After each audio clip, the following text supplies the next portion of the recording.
weekly breakdown. Yeah. 2,000 subscribers special. Woohoo! Yay. Yeah. Yeah, we recently passed 2,000 subscribers, like, I don't know, a month ago. This first time all of us have been together. Yeah, I know, it's not often we're all... But, so we're at, like, I don't know, 2008 subscribers, so I really kind of want to do Good year. like, the 10 best deathcore albums. You know what I mean? First time I got my dick sucked was 2008.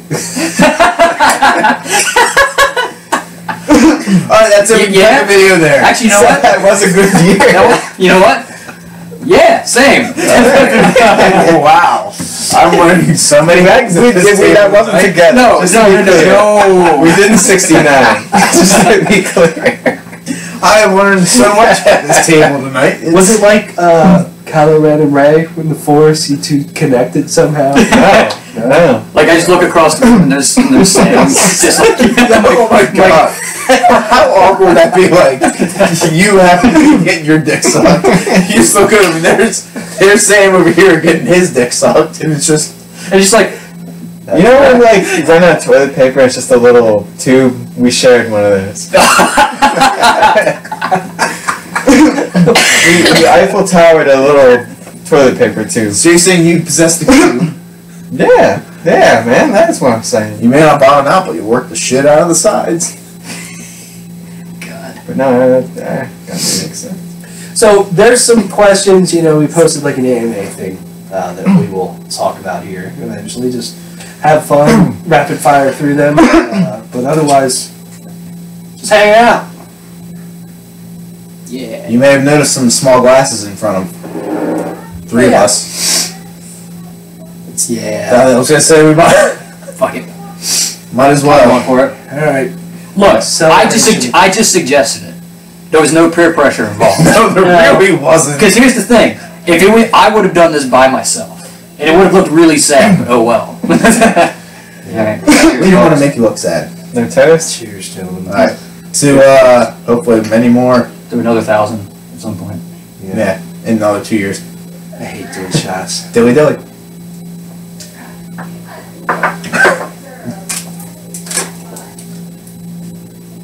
Oh god. Fuck! That's the first shot I've done in a long time. Yeah, no. Yeah. Like a really long time. But, cool.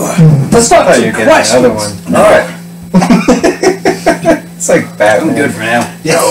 Yeah. We got some questions. Most of these are music related. Pretty fun to talk about. Devin Triplet asks, top 5 albums you want to see live played in full. Like living or dead bands? Let's go either. They can be a band that's still around today. Sex or not. Pistols. That's one of them. I'm still thinking. To me, one is Pantera, Vulgar Display of Power. I would fucking kill to see that. Machine Head with the blackening. Injustice for All, Metallica. Yeah, that would be great. I know they've done it before, but like I never have seen it. But Blackwater Park by Opeth. I'm trying to think of some other ones that are really good. Painkiller, Judas Priest probably won't sound as good, but man, that would be good.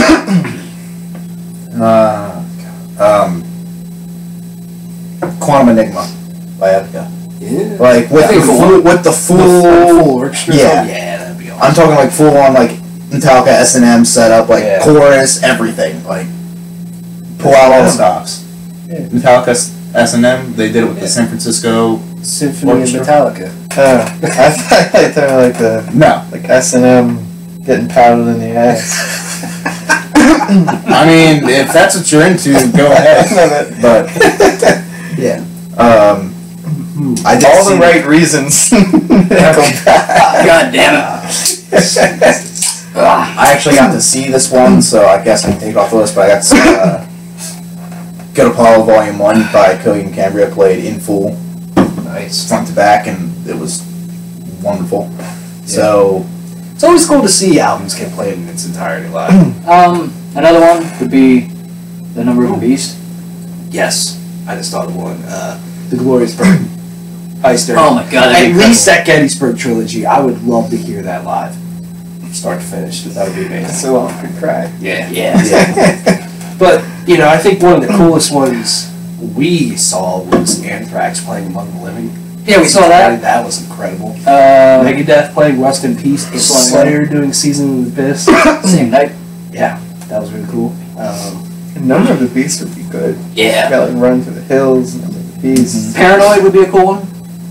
That album. Seeing the Black Dahlia Murder play Nocturnal in its entirety over the summer, that was really fucking awesome to hear.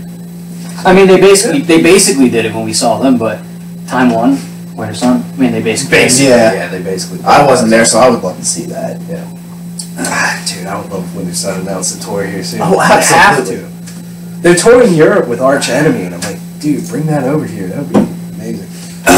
You guys can, fund your second. You guys can fund Time 2 then. Yeah, maybe they'll play another song off of Time 2, and we'll never get to hear it. Who knows? Really, any Converge album, because I haven't seen Converge and I'm like too old and Did you broken listen to to their go through. new album? Yeah, it's really good. I'm too frail to go to one of their shows. Yeah. I'll get hurt. Sydney Eubanks writes, what are your top 5 favorite guitar players? I think we've done this. I think we did. before, We already did but top 5 long- musicians. We did this a long time ago.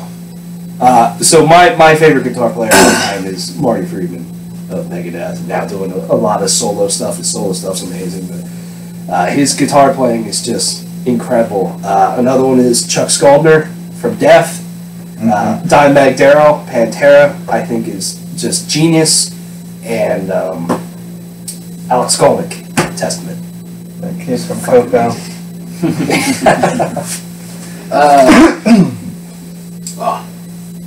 That's You all right? I'm fine. I'm fine. That just sound healthy. I would say, Randy Rhoads. Oh yeah, Randy Rhoads. Yes.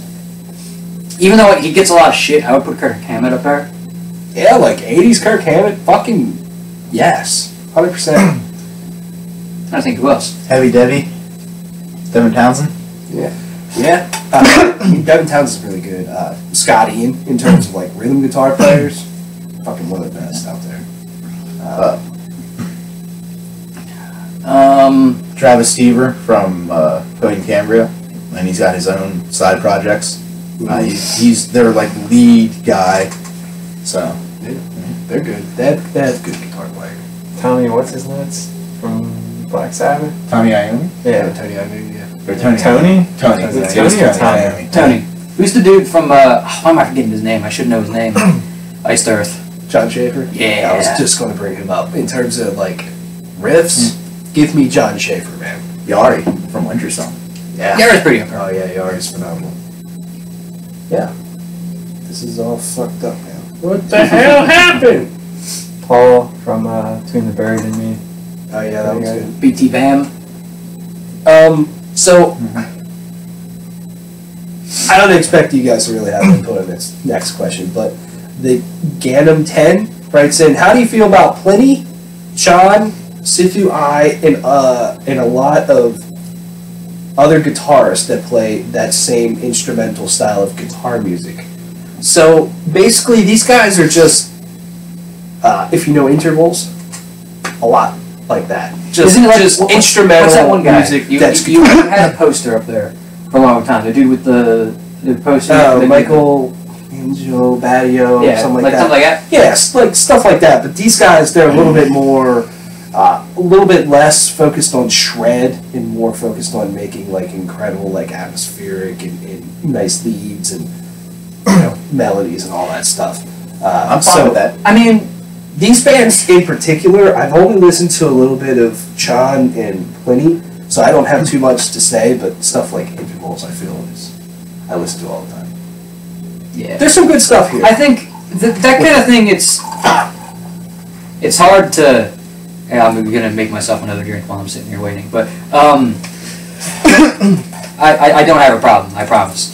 I think that's not usually my thing.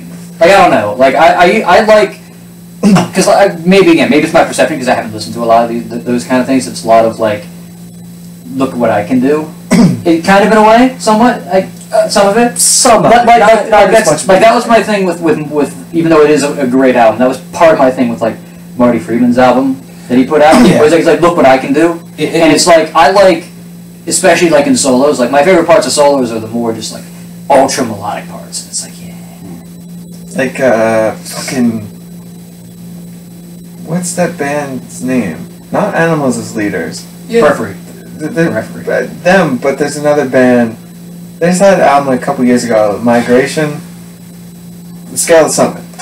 Yes. Yeah. Yes. Yeah, they're good. Yeah, like I love stuff like that. That's like I fully understand what you're saying. Like even Marty Friedman's new album, which I think is good. There's a lot of good guitar playing and riffs on there. It is a little bit of like, look what I can do, shreddy sort of stuff. Whereas this stuff's a lot more of like, let's make a melodic song and have a really good guitar lead. Interweave and things like that. There is sometimes like a guitar solo that has a nice shred to it, but it's not all about it. So I like stuff like that. And the other part of the question is, am I into it or is it not heavy enough? Like heaviness doesn't matter. So heaviness can only get you so far sometimes. Kind of backtracking with like. It's usually good for like riffs. Like boom, this riff is heavy. Okay, the whole song's heavy. Well, yeah. Same. All right, fine. Like for me, this kind of backtracks to like the guitarists. Like Carlos Santana is one of my favorite guitarists of all time, just because of the things he can do on a guitar. And like Spanish and flamenco guitar is a style that has always interested me, just because of like the intricacies and the complexity of like weaving like melodies and stuff in and out of each other. Just sometimes it's not about, you know, your technical ability to play anything of I can shred. It's how you do it, exactly, sort of thing, in kind of your own kind of soul that you're putting into it and stuff, which I really like. Richie Rock Dude has a 6-pack of questions. What are your favorite guitar brands? I mean, it probably, to me personally, I mean, is not a guitar player. The two that come to mind of like just things that I've always liked is I've kind of always just like, you know, Jackson. Jackson's always made good guitars, and I like Ibanez, especially like Ibanez like basses. Yeah, basses. I'm like, yeah. I like Epiphone. I have an Epiphone like Les Paul that was one of my first guitars. It's not like a true Les Paul or whatever, you know, super expensive one, but it's one of kind of a knockoff one. But still, it's really good. And right over here is Epiphone, like James Hetfield looking guitar. I'm blanking on what exactly it is. Explorer. Yes. Man, we haven't played in such a long time, so in terms of like guitar brands and stuff, I'm like kind of blanking on. But Schecter. I was gonna say I've got a Schecter. I've got a Schecter, and my vintage one is a company that doesn't exist anymore. So yeah. 2. What's You got any alcohol for that? No, not yet. I might eventually, but don't get your hopes up. Favorite Swedish melodic death metal bands? Somnium. Somnium's good. Monomarth. Yeah, I was gonna say, does Monomarth count? Dark Tranquility. I would fucking Old School In Flames is incredible. At the Gates. Soilwork. Winter Sun aren't Soilwork. Swedish, are they? Soilwork. They're Finnish. Soilwork. Yeah. I mean, close enough. Really. I like love melodic. Uningest that alcohol. Me? Yeah, I got to.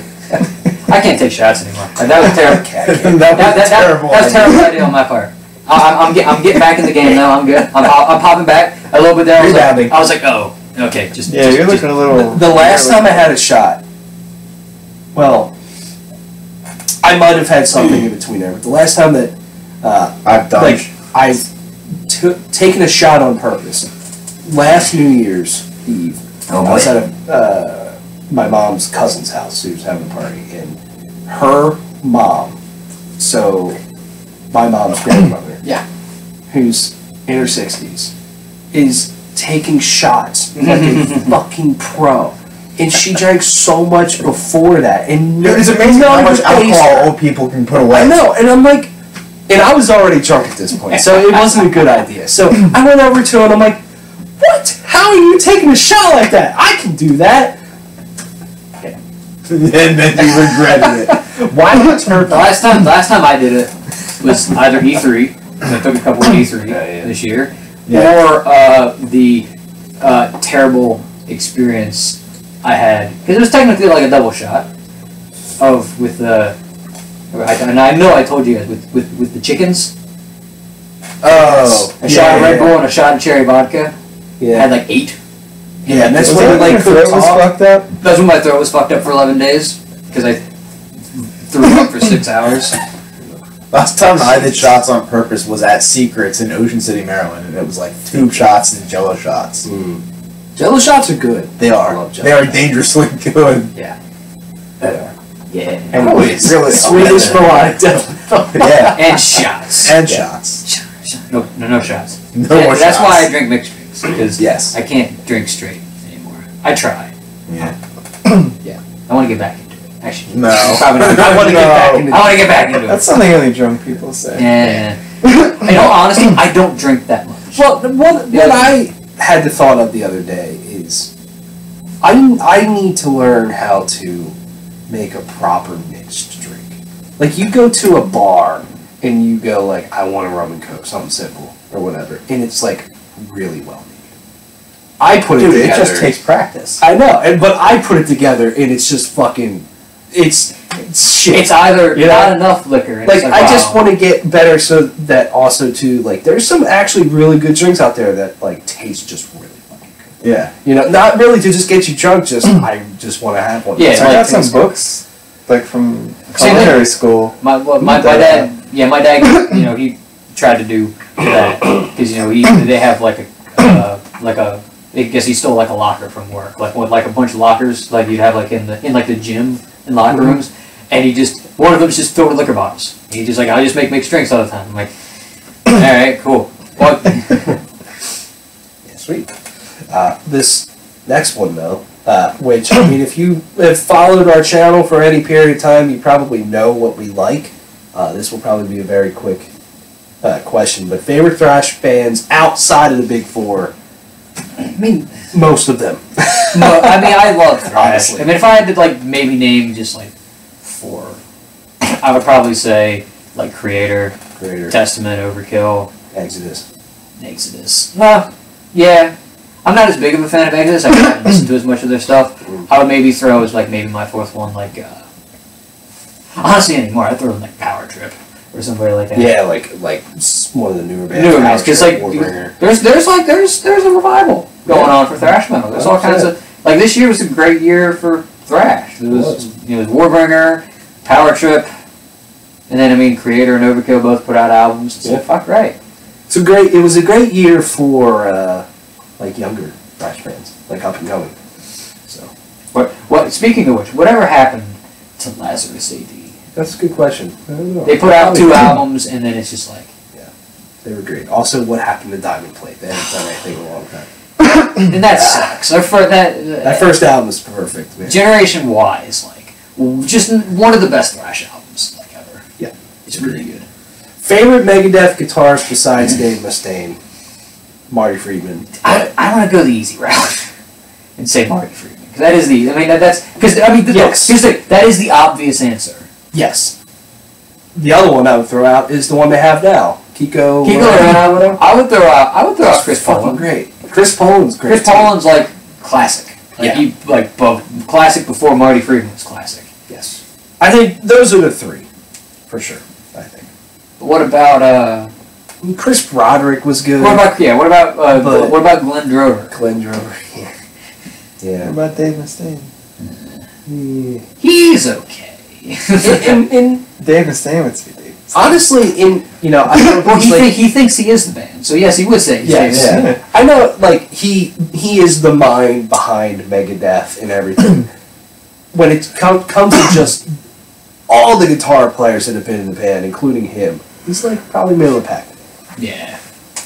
That's not a bad thing. To me, that just shows the talent that he's had in that band. You know, Think of the talent that all the talent that have always been in that band. like Dimebag, Dimebag, Kerry King was in the band for a little bit. It's like Kerry King, and Megadeth. Yeah, he was in the Megadeth for like 5 I shows. think I wouldn't be able to keep the fuck up. Maybe. I mean, he probably could, but I cannot picture Kerry King playing Megadeth riffs. No. At all. You know? I think Nothing wrong with I think that, this would though. be a completely different world if Dimebag and Vinnie Paul would have joined Megadeth. yeah. And if they wouldn't have gotten Nick Menza. Like, you know, if Nick Menza wasn't already the drummer, they would have gotten both of them. And it's like, just think of how the landscape of Yeah. this music would be just Oh, yeah. drastically different. Like, metal would just be a completely different fucking thing. I think Megadeth would have gone down the same road as Pantera, though, where the band eventually breaks up. Because, I mean, also, Dave's already Dave. a little bit of an egomaniac. Yeah. And it's just like, oh. I mean, in a way, some of these bigger bands like that, like Megadeth, like, good on them. I mean, they've kept a brand for a long time now. And they still sell albums, and they still sell a lot of tickets and all that stuff. Like, to keep that up in the industry with how much it's changed in such a little amount of time, Yeah. I'm sure it's a lot of hard work. Number 5, favorite instrumental guitarist. I'm going to say Aaron Marshall from Intervals, and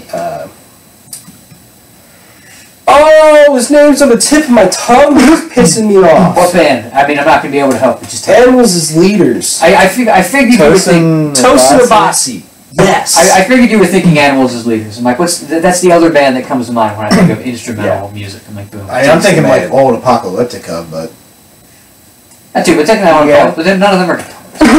No, but still, I mean, they're, some of their instrumental stuff is fucking great. yeah. Like That's I another- really don't know too many like Yeah. primarily instrumental bands.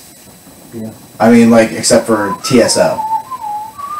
Yes, That's the only. Even TSO occasionally has, I mean, they have vocalists. in the band. Yeah, It's but I not mean, easy. like, they do a lot of instrumental. That's really all I can think of. I mean, yeah, that's the most popular stuff, is the instrumental stuff, besides the one, was it Christmas Night? Yeah. The one other big Christmas Cannon. one. Christmas Cannon, that's what it is. I'm blanking on his last name, but Chris from Scale to Summit. It's really good. Do you know his last name? Not that I can think of. But he's a phenomenal guitar player. And the last one from this person, if you could, this is a great question. If you could only pick one, which guitarist would you bring back from the dead? To me, this is such a hard question. Or is it just regular guitarists, or just people in general? Let's just, I mean, it says guitarists, but let's expand this to just musicians in general. Like one band. Cliff Burton. Cliff Burton's up there. I would bring Wow. Cliff Burton back in a You think heartbeat. Metallica would be a different band if they had still had Cliff? I think Metallica. Here's what I honestly believe. I just feel that Metallica would be big, but it would be more of a. They would just be a different band. Like, they wouldn't have gone nearly. I mean, the '90s wouldn't have happened. Most of the '90s probably wouldn't have happened. But I could see like Cliff being down for some of the stuff that happened on like the Black Album, and being like, yeah, let's do this. And then they were like, yo, let's change up a little, and him just being like, well, fuck that. Yeah. Like, I wonder how, how thrashy would they have stayed? I feel like it would be kind of like how a lot of some metal bands just kind of blend into the radio now. It'd be like that. It would be like, yeah, they're still pretty good, but it's like, hey, this is radio friendly a little bit more. So I mean, three very obvious ones come to mind. One, Chuck Schuldiner from Death. Oh, yeah, Chuck. He's the mastermind behind Death. Their last album was just a fucking masterpiece, and that band got better and better and better. Every single album. If we were to rank those albums, in my opinion, that is so easy because you go with their last one they put out and you go back to the front. That's just my opinion, but damn, in the fact of how Death evolved, to me, I always think of where would they be today, and what would they sound like, and that's just a very exciting thought that unfortunately we won't get to know, but just listening to the influence that Death and Chuck himself left on the entire more underground extreme metal scene is just great. Another one, very obvious one, Dimebag Darrell. again, those things. What other weird shit would he would have come up to do with a guitar if he was still alive? Yeah. Because it's been 2003. so 14 passed years, away. 14 almost Yeah. 15 years. Yeah, and you go back and listen to those Pantera riffs when Phil joined the band, and still, I still think some of those riffs are like completely ahead of their time, sort of thing. Of just in terms of fucking heaviness and technicality and everything, like just completely inspirational sort of stuff. There still isn't anything out there that feels like fucking Dimebag Darrell did. Yeah. And then the last one I was going to throw out is Ronnie James Dio. Oh my Dio, god! yeah. Voice. What would Sabbath, or sorry, I guess it would still would have been Heaven and Hell, Yeah. be if Dio was still around? I would wonder if there would have been like a full scale Sabbath reunion at that point. Yeah, who knows? I mean, that album that Heaven and Hell put out was fucking great.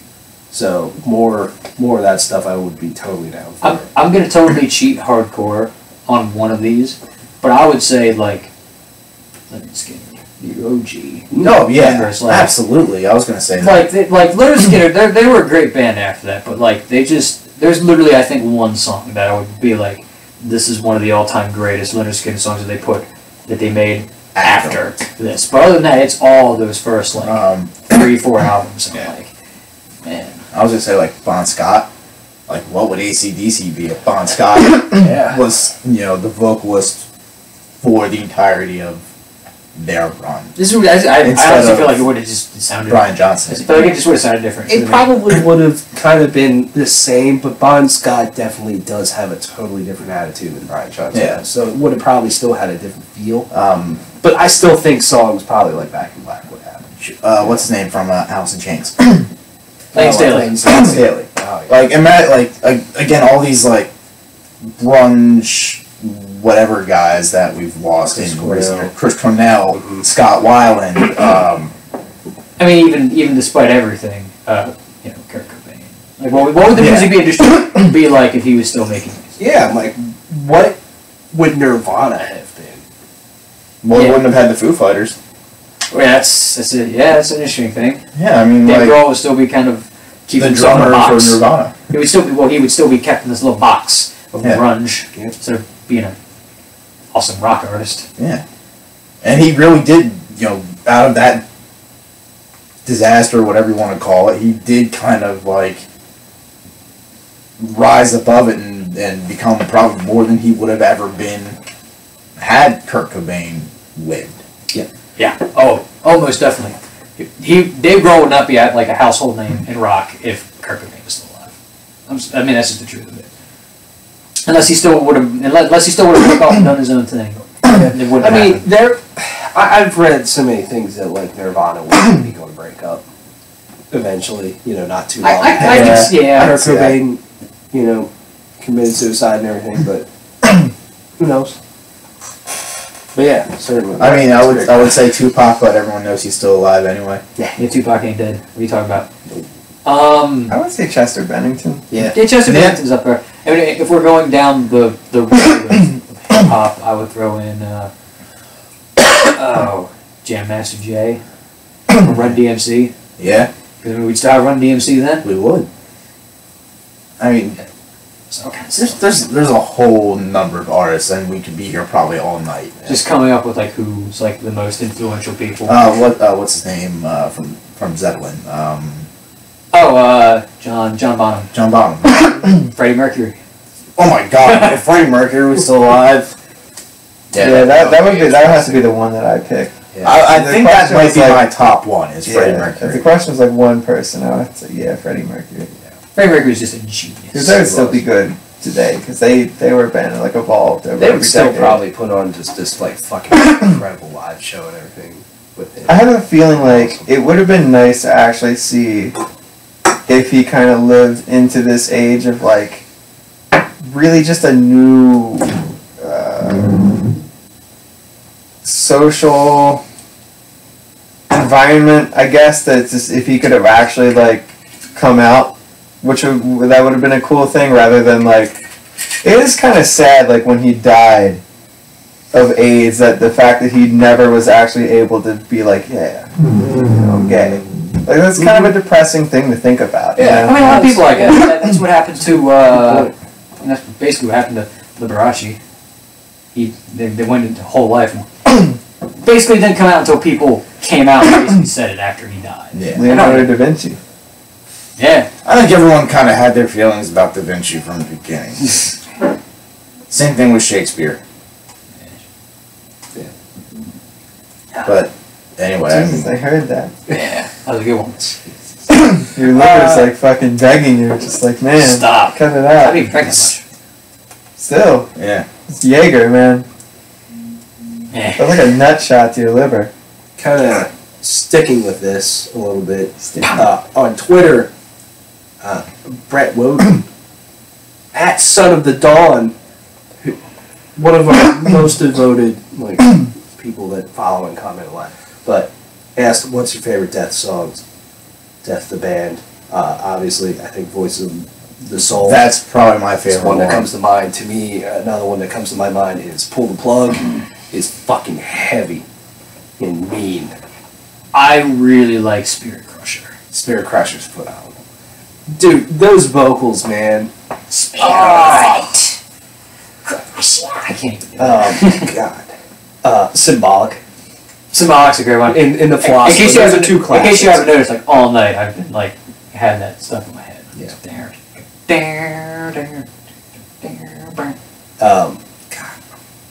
Crystal Mountain.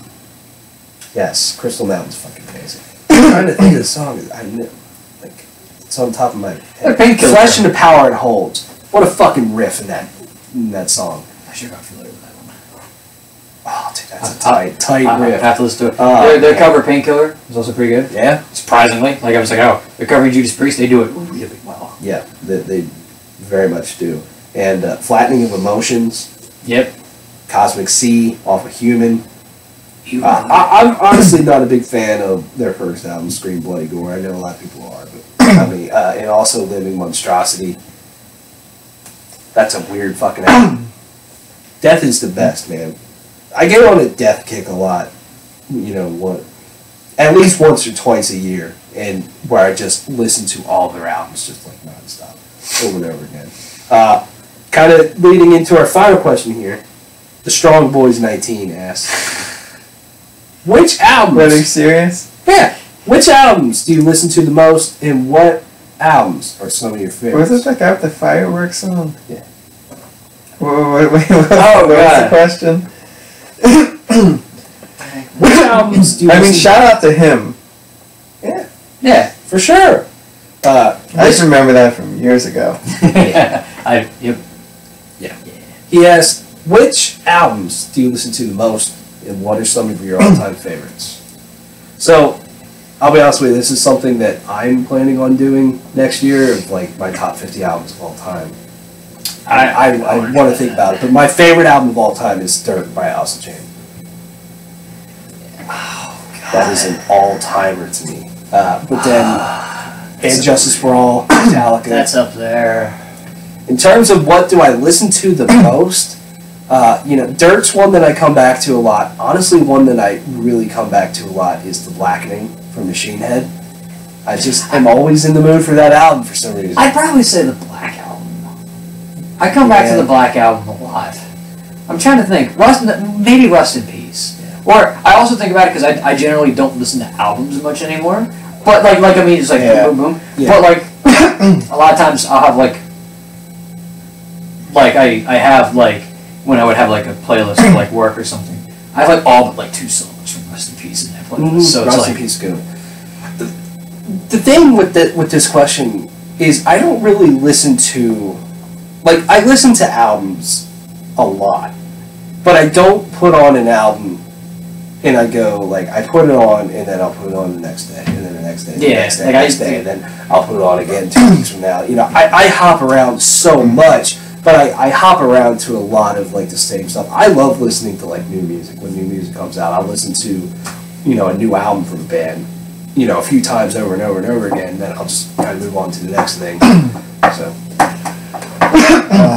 I really don't. I mean, know. I've been I've been jamming a lot of How Do We Get So Dark by Royal Blood lately, just because, again, like Tyler said, it's new music, and it's only their second album as a band, so I've been trying to, like, really kind of keep up with them. But yeah, I really, like you said, I kind of bounce around a lot. I really don't even have, like, a set of top albums, I don't think, just because, I don't know, my taste in music, I would say, is very eclectic. So trying to rank, certain things against each other doesn't work. But one I always come back to is the Apollo and Burning Star 4 Volume 1, Yeah. which is, probably Coheed and Cambria's greatest album, in my opinion. And it's definitely one I can go back to and jam. And when I saw them do it live was just, I still remembered every fucking word to every song from that album. Actually, Seasons in the Abyss Slayer might be is probably up there as one of my most listened to albums. It's a good one. That's just the best Slayer album. You can't tell me otherwise, ever. I'm sorry. Well, we had the official ranking. We had that official Say. ranking with fucking Repentless. I mean, 2 albums from this year that are all-timers to me is Power Trip, Nightmare Logic, and Royal Thunder with Wick. I mean, those 2 albums, just every single time I listen to them, which I listened to those 2 albums a lot this year, they just give me the feels. They're like, total opposite feels. Like, Power Trip gets me fucking pumped up, and I want to just, jump in the pit, whereas Royal Thunder just gives me real good feels. Iron Maiden, Number Beast is an all-time favorite of mine. I mean, basically any classic album I listen to a lot. I mean, I haven't listened to them as much lately, but if you probably would have asked me like a year or 2 ago, I probably would have said Pronounced Leonard Skinner is up there. I haven't listened to that album all that much lately, but I did listen to that album quite a bit. It's still one of my favorite albums of all time. Just 2 albums, from, I don't know, a few years ago, when I was really getting more into, like, more aggressive stuff. Trivium with Ascendancy, and then eventually Shogun, but, and then, honestly, Scream and Fire. Scream and Fire is another great one. It's a great album. Kind of going back, I guess, towards my middle school days, since I'm the oldest one here. 3 Cheers for Sweet Revenge by My Chemical Romance. That's a good one. Green Day. Second, Black Parade, but I mean, 3 Cheers for Sweet Revenge is just such a great fucking album. Green Day, American Idiot. It's a great album. It's one of the best albums from 2000 to 2010. You got any? I'm looking at my most played on iTunes. Oh. It's a pretty Interesting list. There's Converge is up there. Frank Sinatra's up there. Northlane. The Contortionist. Heart is up there. I think I fell asleep one night listening to this one song. These Dreams. Strange enough because I fell asleep. What else do I have on here is like played? There's a game I think we need to play Counterparts. sometime called iPuss. And we put our iPods or whatever on shuffle, or our iTunes, whatever, and we debate with each other what it's going to be. Is it going to be a Puss song, or is it going to be like an OK song for like whatever is next in the shuffle? What's a Puss song? Like These Dreams would be. It's a good song. It is a good song. Like songs you're gonna get laid to? No, like a. Like it's not like a band song. Yeah. Like it's not like a band song. Yeah. I see. It's not like Men it's not have like emotions. Party in the USA. it's not like Complicated Avril Lavigne. Yeah. like it's like that versus like Fuck, Code man, a of lot of things can be complicated. It's relatable. versus like Code of the Slashers. What's the typical white girl song? There's a lot of typical white girls. Walking my way downtown. Making my way. Or that, yeah. Once it's that was Yeah, that compared to like The Eyes of the Slave. Yeah. yeah. Also, apparently, listen to a lot of The Clash. I don't know if there's any way to. Apparently, there's an app where you can look at your most listened to things of from Spotify. Yeah. It's Last FM. That's a line that Yeah, way. Yeah, I mean, I've had my Last FM Though- hooked up to my iTunes and Spotify for fucking years, so it has tracked everything since like I don't know 2011. For a while. Well, I which is think pretty cool. I think whatever app somebody that I went to school with used is wrong because it was not the last Tuesday, but the Tuesday before when I went and I did the thing with the Ouija board Yeah. on the radio. That day, I introduced a girl to like Epica and Winter Sun, and somehow she got onto Epiccore, and that somehow became, which I guess is a genre, but that became one of her most listened to genres of the year. She's like, I just started listening to this today. This app is stupid. I'm like, Wow. According to Spotify, I found this interesting. The #1 emerging genre in all of music, apparently, well at least stuff streamed on Spotify, was melodic power metal. is there non-melodic? I know, and I was like, one, that's a weird thing, but two, power metal growing, that's great. And then Yeah. #2, which I thought this was weird, but I mean it's good for metal, is chaotic black metal, whatever the fuck that means. But those were the two over like other, totally different stuff. I was like, wow. They're just the Dragonland. They're a band from Sweden. Power metal band. They're pretty cool. Dragonland, is that like that fucking cartoon? No, That's, it's something about like riding on horses and stuff. I mean, power metal. I've tried introducing Lauren to power metal, and it has not. Power metal is an acquired taste. It really. I hated power is. metal for so long, and then I'm like, why? This is so great. Because I've asked, what exactly is power metal? It's like it's songs about unicorns and dragons. It's songs that make you happy. Yes. Like most of the time, like I'm just like getting pumped and maybe a little bit pissed off sometimes when I listen to like thrash or something. You know what I mean? I'm just like, but power metal is just like it pumps you up and just puts this stupid grill in your face. So Spotify, which I love this, they put together your top songs of 2017, which is basically your top 100 most streamed songs. My top 5 are King for a Day, Battle Beast. oh yeah, that's Hands of Time, Firewind. That's good. Permeating, Steven Wilson. At the Break of Dawn by Ooh. Arian, which, what a fucking song. Yeah, fuck right. And #1, which I was surprised about, is Cryoshock by Mechana, which I'm Okay. sure I showed you guys this before. It's just fucking really heavy Where you finding machinery. that? I want to look. Well, it's just go to your home or whatever. Go Also, home. The Sin in the Sentence is on there, Trivium, 10,000 Strong, Iced Earth, Mastodon, Overkill, Power Trip. There's some good shit on here. I looked at it and I'm like, yeah, I can see that. Go up. Scroll over. There it is. Uh-oh. Okay, my top 5. I have. Wow, this is a fucking list. I have Remain Violent by Warbringer, Alright, yeah, it's on mine eventually. Square Hammer by Ghost. This is the one that's getting me to laugh so much, and it's great. I have Be Our Guest from the Beauty and the Beast soundtrack. It's really high up. Redneck by Lamb of God. That did get a lot of play. And then #1, no surprise, Mean Green Killing Machine. Wow. Yeah, that's pretty high on mine. My That's great. Beauty and the Beast is great. And then Tankard is on there really. No Lives Matter.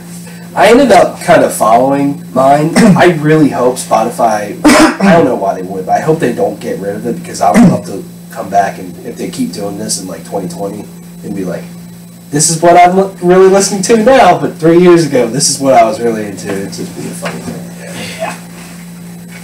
my top 1 is the main theme by Galactic Empire. Oh. Nice. But There you go. I gotta work tomorrow, so I'm gonna bounce over early. Alright. So Good. see you. How many points did you? All right. See you later. I know what my #1 most listened to track is. It's like forest sounds. Like I'll have it on headphones, I'll fall asleep and it keeps playing on repeat. So technically, that's like by far and away the most listened to thing ever. Yeah. Some questions. Guess we'll talk about anything. Feels weird. I'm gonna blow out ass like Big did. That was fucking ignorant. That was That was nasty, dude. And that traveled That quick was- from over there all the way over to here. It was I thought he like, farted over here. no, he Yeah, farted. he farted No, over- he was being. He tried to be courteous. Yeah, He put it exactly. over there and he farted, and then he He came got up, walk. walked over there, busted ass, and then came back. Hey, you know It was Why bad. would you come back? That's like. Well, because it's like, cool. I'm Yeah. How did it bad? Also, this is really funny that this is the immediate conversation we went into because I was going to joke and be like, all right, do you want to talk shit about Luke while he's not here, even though it's on video? But, yeah. But yeah, 2,000 subscribers. 2000 exciting. is nice. It's 2,000 more than I thought it was ever going to get. Yeah.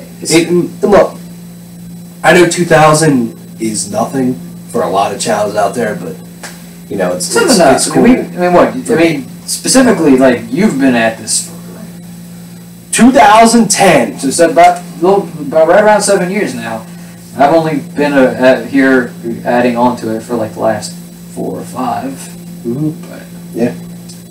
it's like, man, But it's still cool. I still very much enjoy making videos and putting them out. I like going back and Something I watching enjoy. like some of the OG stuff because we care is still completely intact as a channel. Slanko teachers. The Slanko Teaches is like the most viewed video out there, and it's just that was me understanding clickbait before I knew what clickbait was. Mhm. And then, looking at shit like that and looking at like the kind of videos we make back then. A lot of videos I'm like, fuck, I can't believe I made a video like this. I mean, in terms of stuff next year for the channel, though, I know, you know, the one thing we've talked about and we said is we're going to figure out the audio thing. We're going to make it better. You know, whether it's probably new mics. Yeah, But still, like, Getting we're like going to a- figure something out and have better audio for getting like a little mixer board. I'll throw this cheap plug in there. Hopefully it works out, and then when I find out next semester it'll work. If you want like more stuff to do, I do a radio show with my school, which I'm gonna try to get you guys on a lot more often because it was a lot. It was a lot of fun. I loved it. I can't say fuck, No, No. but ass. you can say ass, just don't say asshole. That crosses the line. You can't say ass. You can't say god. You can't say asshole, and you can't About say titty. goddamn. No, Ass titty? no. It makes everything worse. How about teeth? No, we could probably get rid of Suckle. breast. You could get rid of breast. What about suckle? No. Why can't I say suckle? There's nothing wrong with that. Baby pigs suckling their mom's teats. There's nothing wrong with that. It's nature. Maybe in that context. What if I'm supporting our troops, like, in the process?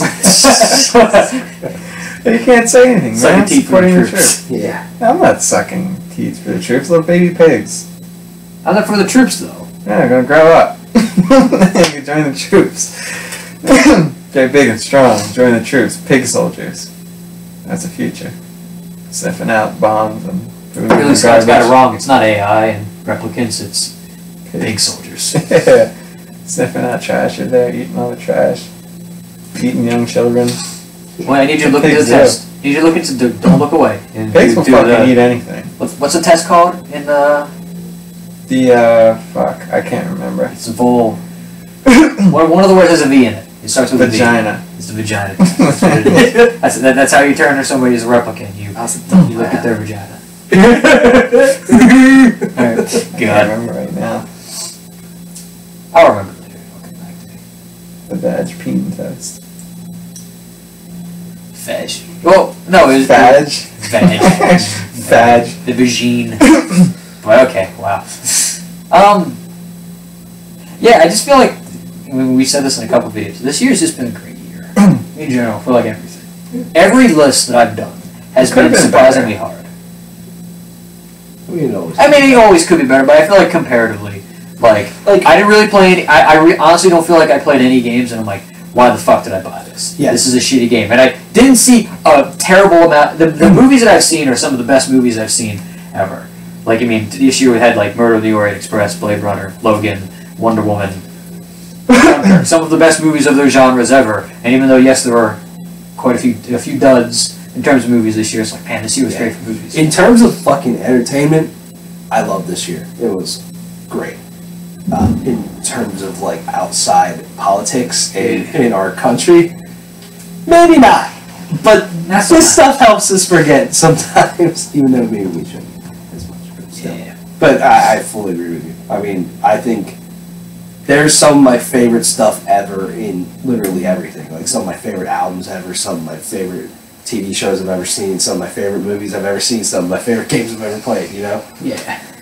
It's cool. It's just kind of like everything came together, especially for fucking video games, man. I just think this year was just fucking great. You know? Just so much. It's just kind of like you have a new generation.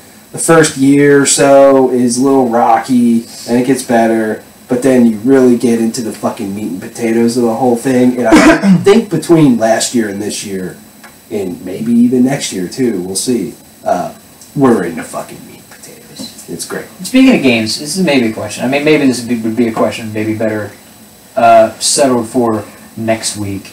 But, like, what's like, and last minute, like, I'm trying to just finish this stuff up in games this year. To me, South Park, I want to finish South Park. I mean, I'm a solid way through it, but not as far as I want to. But that game, like, every time I play it, I just get so happy. And another game I'm trying to finish up, I get so happy every time I play it, is SteamWorld Dig 2. That game has the perfect gameplay loop. That game tells you, you gotta go here. You're like, okay, how do I get there? I don't know. You figure it out. And you're just digging down through. And as you're digging, you're killing enemies. You're getting experience. And when you get experience, you level up. So when you level up, you get more money. So then you can upgrade stuff. But when you upgrade stuff, it allows you to dig further and do different things and hold more gems and all that stuff, which then you go back and you exchange for money and you upgrade. It's just this constant loop of just satisfying gameplay, and the art style is just beautiful. I love that game. It is like the perfect Switch game. So good. But those are the two for me that I'm trying to finish up by the end of the year. I have 3. I have Wolfenstein 2, because I'm like a little over halfway. Yep. Kingdom Hearts 2, I'm just under halfway through that game. And then I want to platinum Assassin's Creed Syndicate.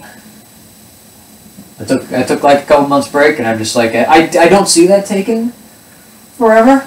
I only have a couple story missions and a couple of side missions, like 100%, and then it's just collecting everything, and then I'm done. It's like, awesome. Fuck right. Yeah. Right. Pretty much everything I wanted to play, I kind of got in by the end of the year. I don't want to play Shadow of War. I don't want to play Call of Duty. I think like other games. I don't want to play For Honor. It's just aren't my games. And I feel like I'd be wasting money or time playing those games.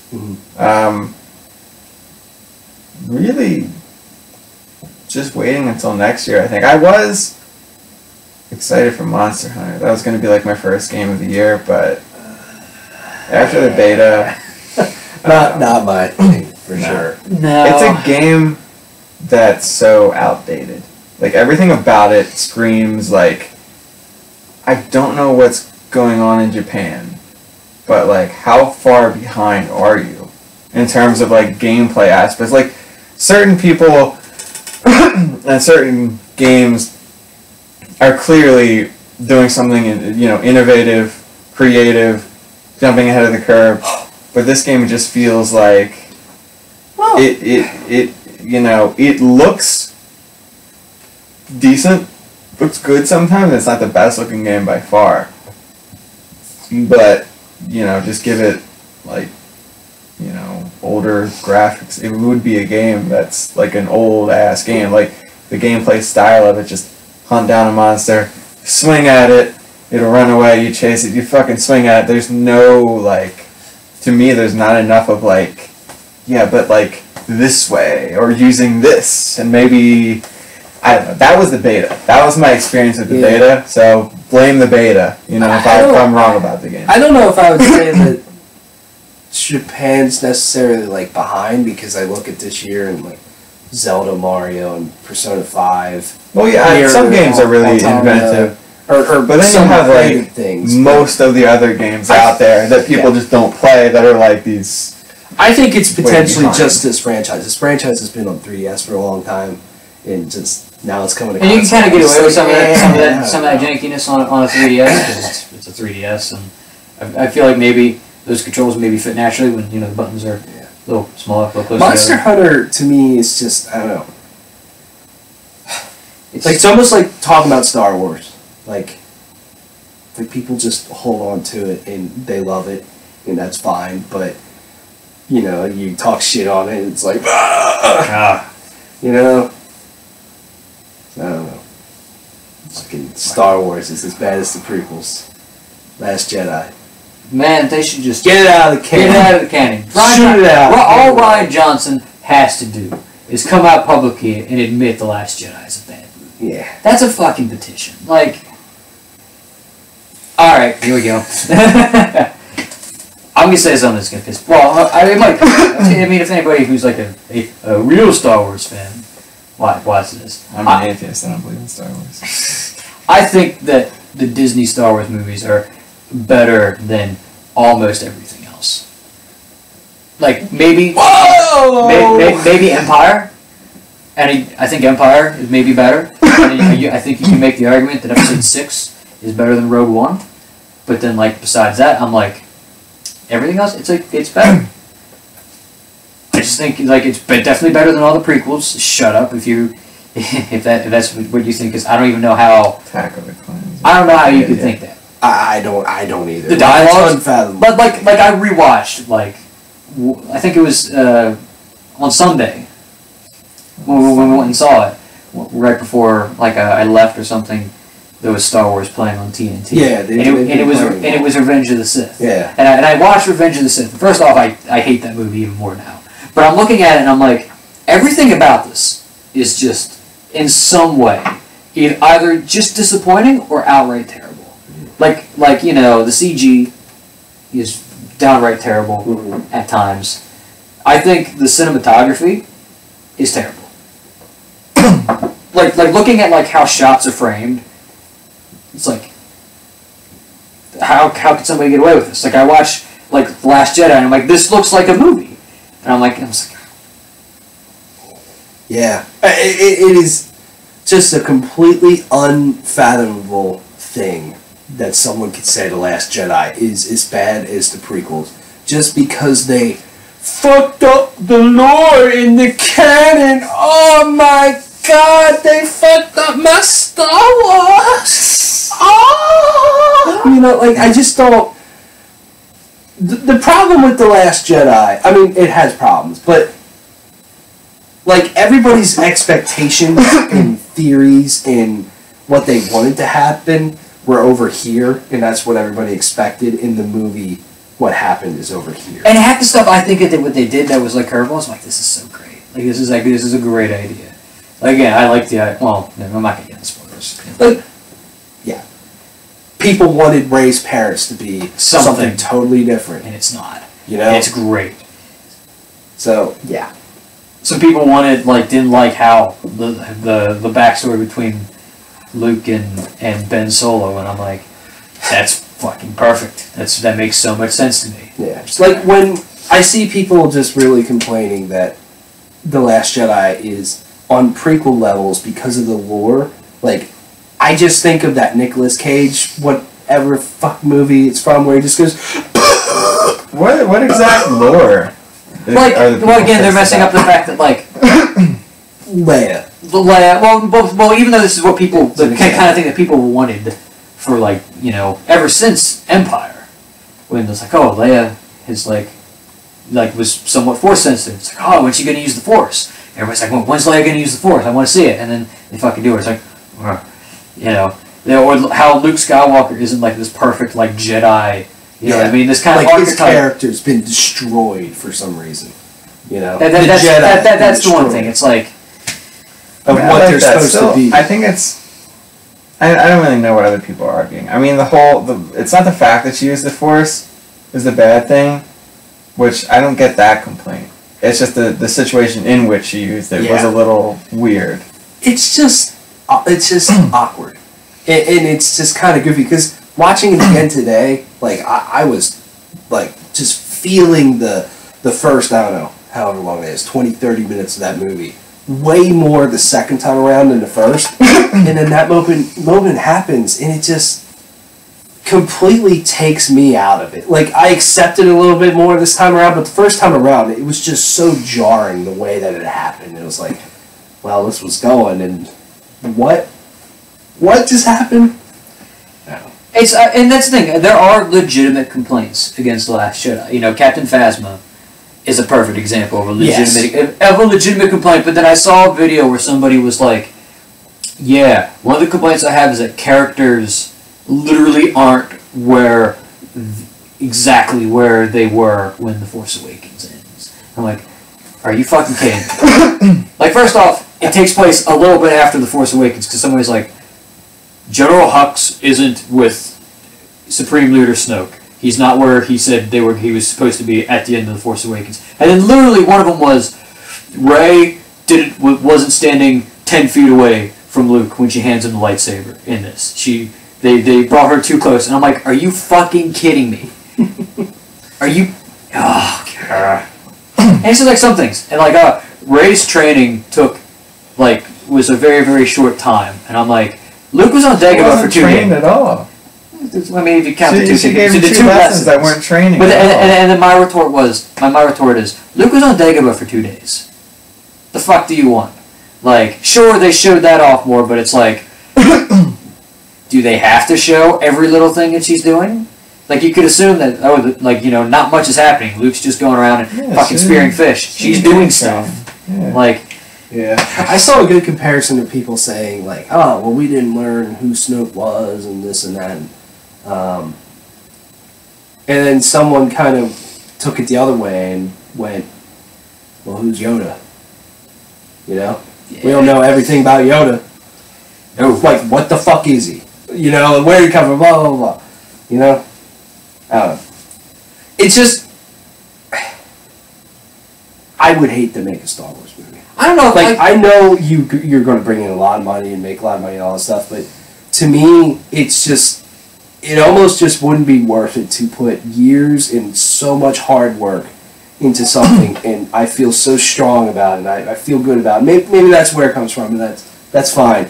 But then just have literally everybody just fucking tear it apart and say it's just bad because it didn't meet their expectations and all that stuff. Like, I don't know, that would just kind of suck. I think the other thing is too, because like I was like, people like just are like they don't know all the facts. Like, Rian Johnson wrote most of the script for this movie before they even started filming The Force Awakens. Like, he saw the finalized script. I mean, he saw the finalized script for The Force Awakens, and he's like, "Cool, I'm gonna start writing mine." It's not like he saw the movie and he's like, "Oh, so this is what they did." It's like, you know what I mean? So it's like, I wonder. So I'm assuming. Well, they have to rewrite Episode 9, obviously. Which I wonder, in that case, if that movie's being pushed back at all. But like, I mean, probably not. I mean, it's still got plenty of time. But I think it's not supposed to start filming until sometime next year. And even then, it's not coming out till December 20th. Probably December 20th is probably a fair thing. But it's like, but yeah, I wonder. I fully understand why Hollywood does a lot. Like, somebody writes a script and someone else rewrites parts of it, and they just keep rewriting stuff. So I get totally having different takes on it. I wonder, where would this trilogy be if just one person wrote the whole thing? And maybe they had different directors. Well, I mean, even like a thing, you can kind of look at it because even though he didn't have a direct hand in the movie, J.J. Abrams was executive producer, so he came to sit there, and if he didn't like an idea, he could have just been like, nope, fuck that, you ain't doing that. Yeah, because there were a few things where it's like, well, J.J. Abrams set this up with like Snoke and Captain Phasma, and then Rian Johnson just kind of tore it down a little bit. I wonder, I do wonder, like, what is J.J. Abrams' like true feelings on that? It's like the whole thing with Rey's parents and how that was like a big deal. It's like, again, if J.J. Abrams could have been like, hey, this is what I'm trying to do here. And again, if he has like a creative hand in this trilogy, like he does, he could sit there and tell Rian Johnson, like, hey, that's not what I was going for. But, Mark Hamill didn't like Luke Skywalker in the movie. He didn't like the Luke Skywalker being all like grumpy and like giving up and stuff. Like he came out and like openly was like, yeah, that's not my version of Luke Skywalker. And he was like, yeah, Jedis don't give up, and he like gave up, but I still did it because I think it's. Yeah. What kind of purpose would Luke have in the movie? You know what I mean? Because it's we've never seen that. Like you saw Yoda, but Yoda was just kind of like. I'm just saying what he said. Yeah. I'm not. I'm just looking. I'm looking at his words, and it's like, yeah, but it's like otherwise, then people would be complaining like. Well, people are always going to complain. Yeah. It doesn't fucking matter. It got a 92% of Rotten Tomatoes. It's not like everyone hated the movie. A few people out there on the internet are like bitching about it and like, ooh, his dick's not big enough. Yeah. Well, I mean, who gives a fuck? And it's going to make a lot of money. 92% of Rotten Tomatoes. 7.7 I saw on IMDb, which is pretty decent. It's where it should be. I think 92% of Rotten Tomatoes is maybe. It's just as good as the Force Awakens. I'm surprised it got a 92. I thought maybe we'd get like a 90 or something. Just being the second movie, it's always a little tougher to, meet those expectations. But 92% is good. A lot of people like the movie. And that's the thing. It's the second movie in a trilogy. I mean, some of the things that happened in this movie could totally pay off in the ninth one. Hey, don't worry. You don't know. Phasma, we worry she's gonna get her moment. Yeah, she's dead. It's gonna Darth Maul come back. Yeah, Darth Maul's about getting cut in half. Phasma can survive whatever the fuck happened to her. Who knows? But yeah, I mean, whatever. I'm looking forward to episode 9 just because there's a lot of unknowns with it of like what it's actually going to be. So I'm also strangely, after watching episode 8, a little bit more like, maybe not excited, but curious on the Han Solo movie. Because I'm like, here's a different Star Wars movie. Here's proving that even the main series Star Wars movies can be a little bit different. So I'm like, what the fuck they're going to do with that one? Especially since that one had such an interesting development cycle, to say the least. I feel like that one, like, is just totally going to get torn apart. Oh, it will. Han Solo is such a beloved character. It will. Like, if just something is off with that, like, fuck. I mean, it will. Good luck. But I'm just like, I'll probably enjoy it. I mean, I'll probably enjoy it no matter what. It's just, where it's like I kind of alluded, I said in like our review, I'm surprised they put out a trailer for that yet. I mean, it comes out in May. I know. It's like, should hopefully, hopefully then sometime in January. Mm-hmm. At like the latest.